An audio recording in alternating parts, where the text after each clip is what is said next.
So I think, first of all, thank you, everyone, for being out here. So many familiar faces. People have given a lot of work and energy for the Jazz, especially over these last 8 years. Thanks, Jazz Nation, who are tuning in. We know how much you care. But most of all, thanks to Quin and the Snyder family for everything they've given to the state, to the organization.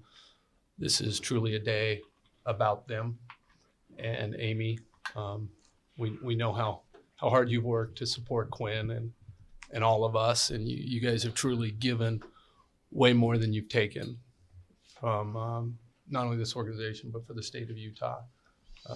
This organization's had three coaches in 34 years, and Quin is the second winningest coach of all time here, and that says a lot. But most of all, Quin's about relationships.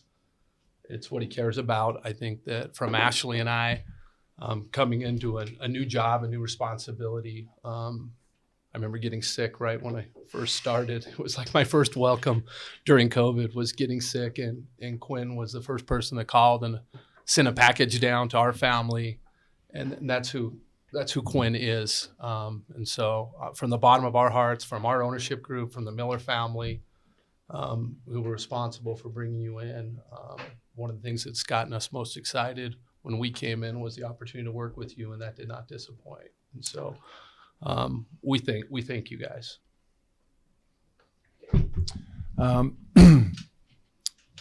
Very well said, Ryan. I think I've gotten to know Quin and Amy a little bit better in these last few weeks. We've had a lot of conversations about life, basketball, contracts. I first met Quin in an elevator in Europe. It was our first face-to-face confrontation years ago when he was scouting the world. Where were we? What's it? Greece. Athens, yeah, Athens. But it's been a pleasure just this short time I've been here, just to get to know Quin and see him in action. And I'm glad that I did. I'm glad I got to know him. I feel like we have a good relationship that can go on well past this job and this opportunity. And I know that he's going to be coaching somewhere else in the near future, next year probably, and be the most wanted coach out there. He's well respected in the NBA by all of his peers. And I'm just grateful for the chance to get to spend time with him. The thing that probably what Ryan said about relationships, I've been around a lot of coaches in my lifetime and a lot of very good coaches. But the one thing that stood out to me the most about Quin was his time spent in developing relationships and building relationships. And I appreciate that very much. I think it's a very undervalued quality of great coaches. And he's one of the best at that, and along with many other great talents that we all know of his brilliance and hard work. I too would like to thank Amy for her sacrifice. And I know what it's like being a coach and in the NBA and what that entails. And it entails a lot. Grateful to get to know you, Coach. I would have passed if I knew I was going to get embarrassed like this. But thank you guys both for your kind words. I guess first I'd just like to thank Gail and the Miller family for giving me a chance when,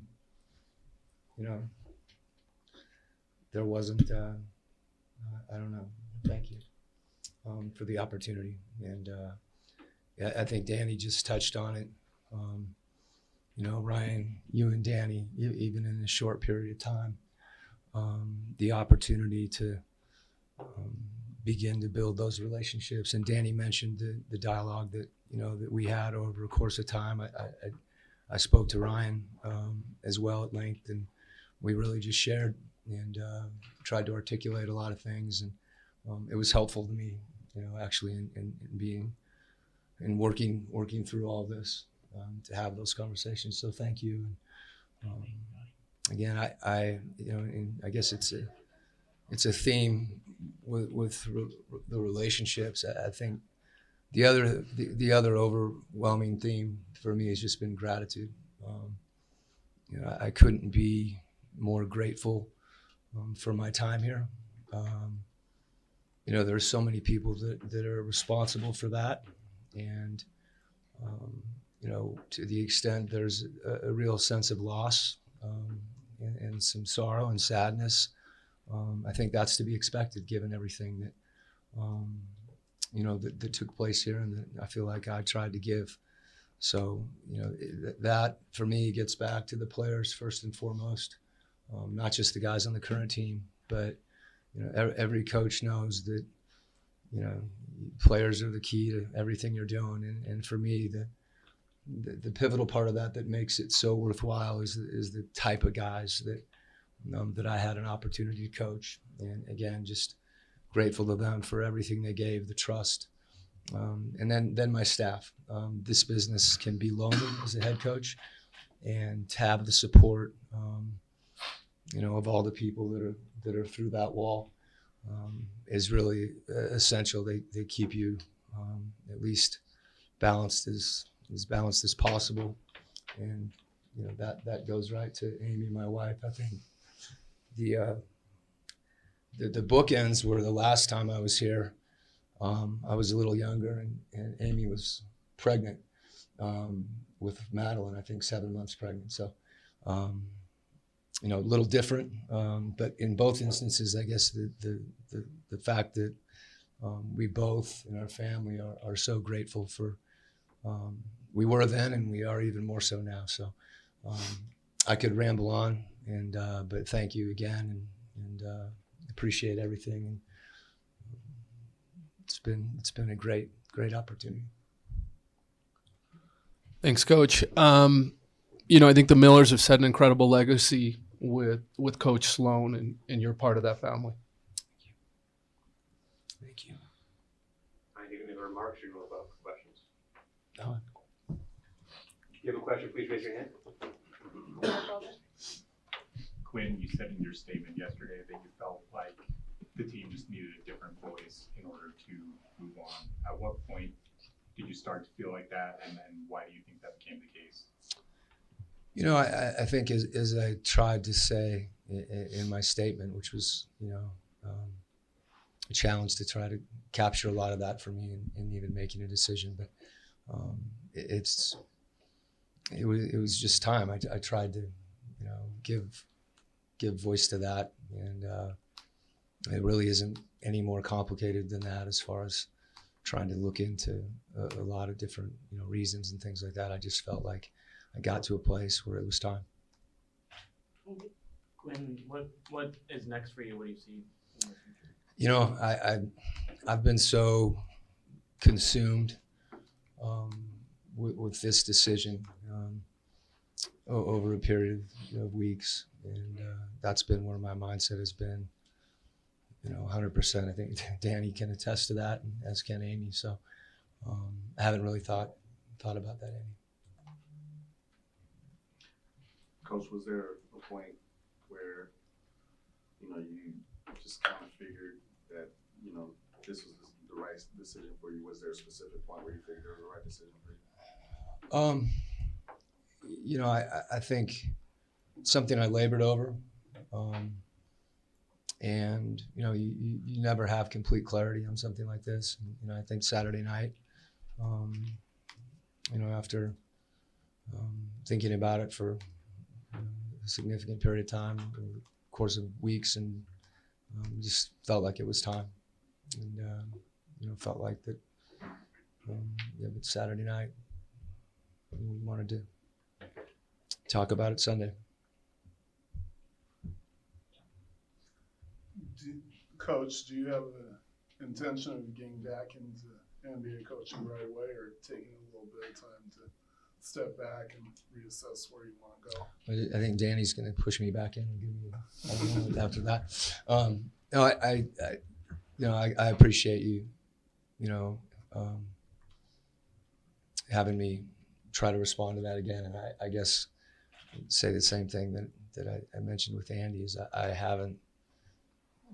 that hasn't been on my mind at all. I've just been focused on this, and it's been consuming on many levels.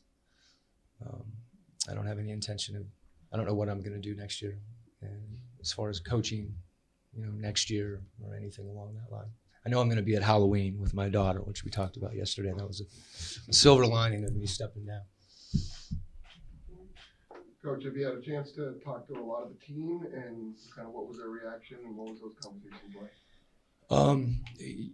I did talk to a number of the guys. A few others we tried to reach out to, and I've that's something that is kind of a regular occurrence for me. I try not to bother them too much, but obviously this was a different situation. But yeah, I did get a chance to talk to those guys, and as you'd expect, the type of guys that we have were really supportive, understanding, and whatnot. So. Quinn, you mentioned 8 years ago in the press conference. Mm-hmm. If you look back, what do you hope your footprint was or your stamp was in those 8 years?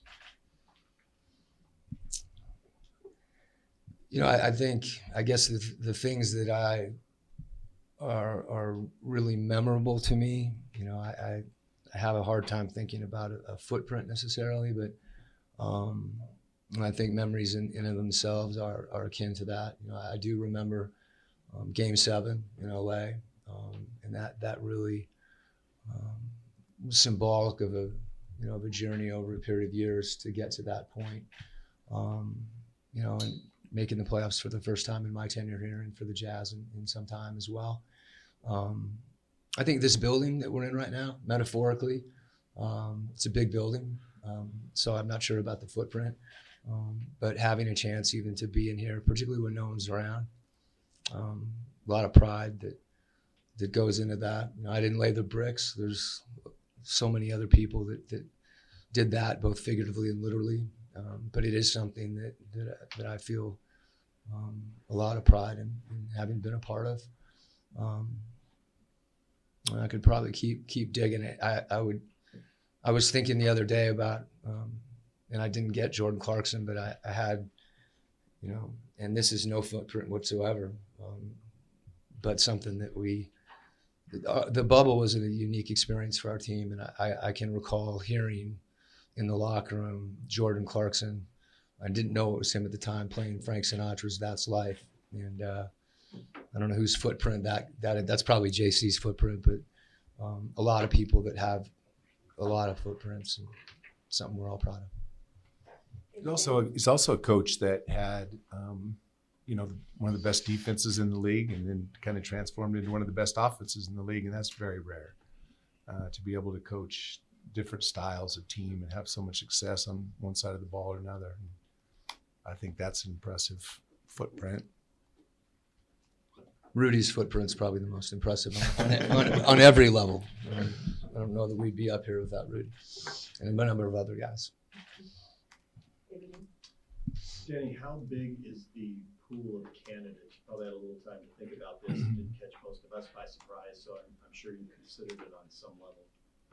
Yeah, I've considered it. I've spent some time contemplating the possibility. Always have. When I've been through coaching searches a couple times before, so I have my ideas, but we really haven't discussed it internally with the rest of the staff or with Ryan, and so I don't know the answer to that. I mean, I have a few, but I'm not sure I'd know them well enough to even give you their names, but it's a very beginning of the process. I'd like to spend some time with Quinn and get his ideas even before he goes away. Hi, Lindsay Ertz from KSL News Radio. This decision impacts not just the NBA and basketball, but the city of Salt Lake. Quinn, what's your message to the fans and to the city? Well, I'm glad you asked me that, because in my opening remarks, I started talking about my family. I skipped over that, and I mentioned Amy being pregnant, and we've two of my kids have lived here their whole life. The other two, they don't remember Russia or Atlanta. This is a special place, and one that's not going to change for us. It's one of the things that makes it really difficult. Anytime you talk about, a city, fans, it's friendships too. And, there's a lot of people in this room that I'll really miss, and including the fans. When we beat OKC, I don't think I've ever heard the place as loud as it was. So, you know, that goes without saying, but it's more than the support and the cheering in the game. It's the connectivity that I felt, you know, in the community and everything that everybody gave, you know, through thick and thin. I'm grateful for that. Dana Green. Coach, you inherited a team that had won 25 games the year before and now has taken them to 6 straight playoff appearances. What are you most proud of what you've done with this team over the last 8 years? I think just the process, you know, and the being committed to sustaining certain standards and building, you know, more than any specific. And you mentioned the players, and they're the ones that demonstrate that, you know, and we can aspire to it and talk about it. But you know, that first year is vivid, and you know, those guys, we all grew together. We all grew together, and that's the beauty of this business, that you get those opportunities, and that continued over time. So I'm proud of that, and the players, and frankly, what they did for me and my staff. One thing you said, Quinn, was in the Gordon Monson article, actually, that you couldn't see a clear path forward for yourself with this team. I guess, what did you mean by that? Well, you know, there's a lot of thoughts that come to your mind, and it goes to the same thing that I mentioned before. That, you know, you try to be introspective and analyze and all those things, and I just got back to the same place. It was time. You know, time for the Jazz to move forward, for me to move forward. It just made the most sense to me. And, you know, as I said before, as well as I can, or as much as I can try to articulate that, it's not something that's easily done. Quinn, not to belabor the point for a third time, but you said you didn't know what you were going to do next year, but you did say you knew what you were going to do on Halloween. Kind of suggests you're not coaching. What tense did I use, by the way? Yeah. You know, I don't know when. I know it might not be Easter Monday, you know, because we were gone on so many Easters that we had to try to trick our kids into celebrating on Monday until they figured that out when they started school. Yeah, a better question would be what would I dress up as? And I don't have an answer to that either. What would you do with yourself if you're not coaching? Those are questions that, you know, you give thought to, and I'll be able to give more thought to them, you know, as things move forward right now. And as I said, this has been on my mind on so many different levels. I'm fortunate to have a family that, you know, that I really look forward to spending time with. And that's a pretty good start. Danny, you've made 2 coaching hires that seemingly are incongruent, Doc Rivers and Brad Stevens. Can you tell us what the through line of maybe both those hires were? Well, first of all, I just want, you know, like, we have spent the last few weeks, like I said, talking, Quinn and I, a lot about a lot of different things. And I think it's pretty clear, like, we desperately wanted him to stay. And at the same time, I've walked away from coaching, and I walked away from being a general manager after 18 years in Boston. And so I trust that Quinn knows more what's best for him and his family, much more than we do.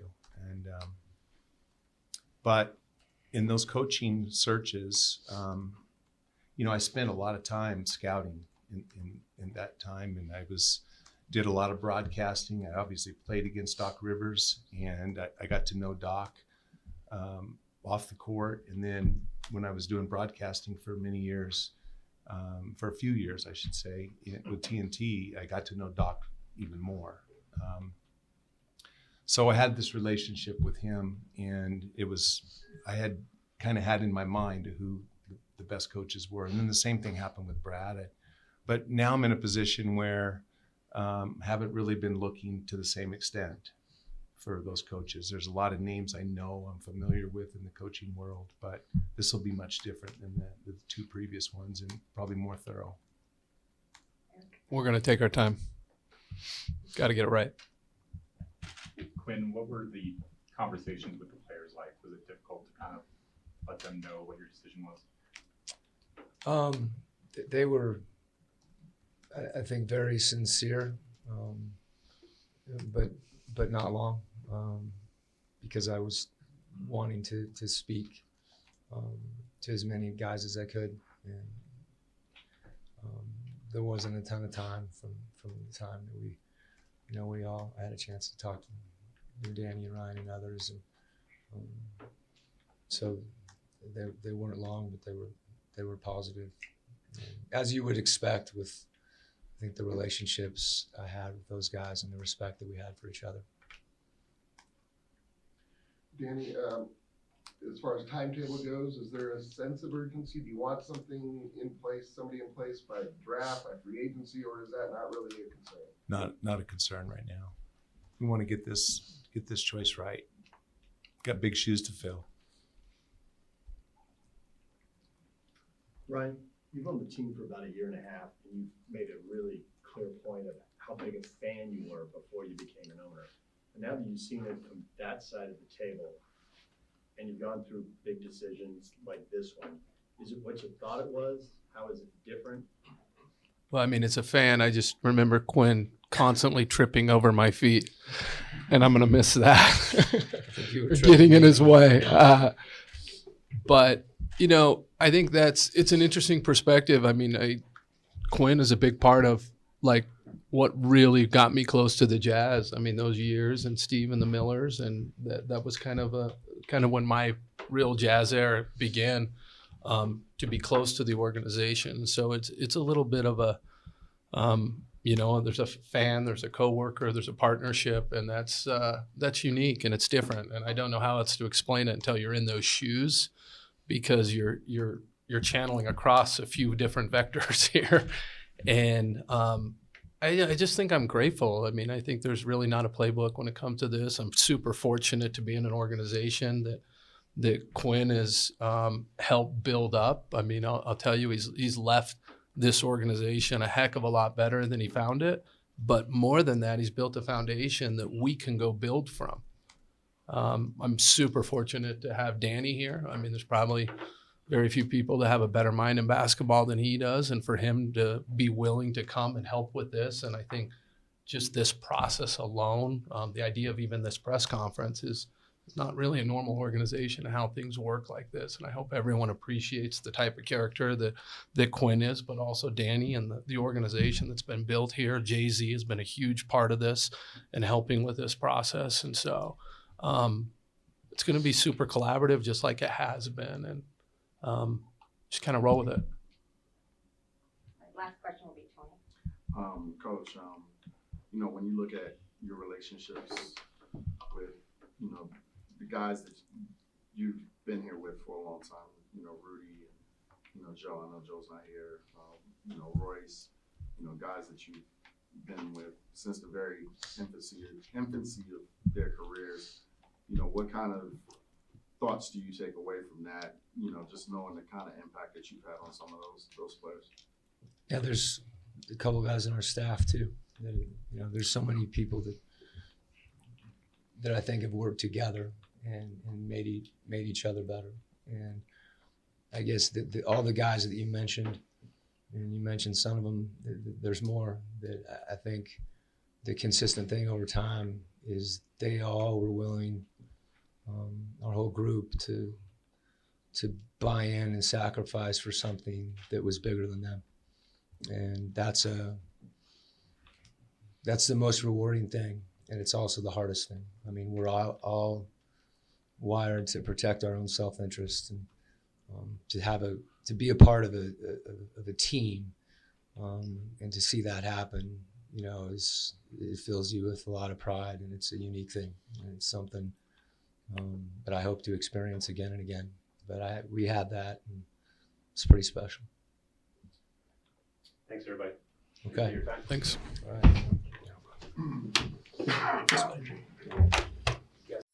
right.